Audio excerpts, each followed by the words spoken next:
Hello and welcome to day 158 of me trying to teach myself how to draw. Today I followed along with David Finch's How to Draw Hands video, and I've studied hands before, but they are one of those things that are just notoriously difficult because they have a gesture of their own and look very different depending on what angle you're drawing them from, and I would argue they are in their own right as difficult as figuring out how to draw the human form in various angles and whatnot. There are three things you have to learn if you want to draw figures, and it's heads and faces, the entire figure and body, and hands. And they're all just about as intensive as each other.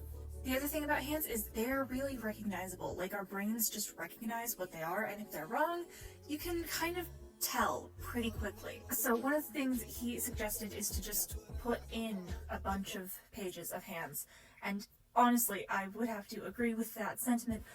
The thing is, though, he showed how he tends to scribble hands in, and you will see this later on because I just followed everything he drew in the video. And I realized the importance of learning how to scribble.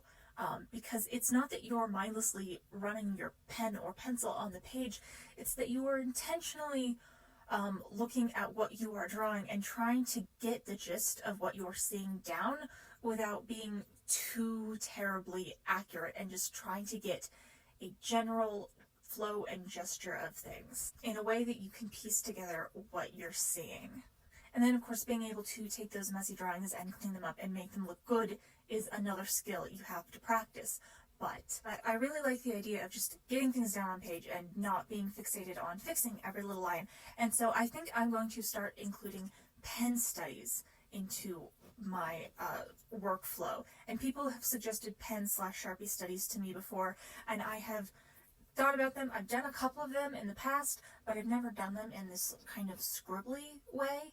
And I'm going to try that, because what this essentially boils down to is being able to put down a rough base and draw on top of it in a more organic way than just dealing with a bunch of boxes and circles and stuff like that, and just kind of giving my brain the opportunity to train in a 3D space and thought process without having to draw out all the guidelines and make things perfect.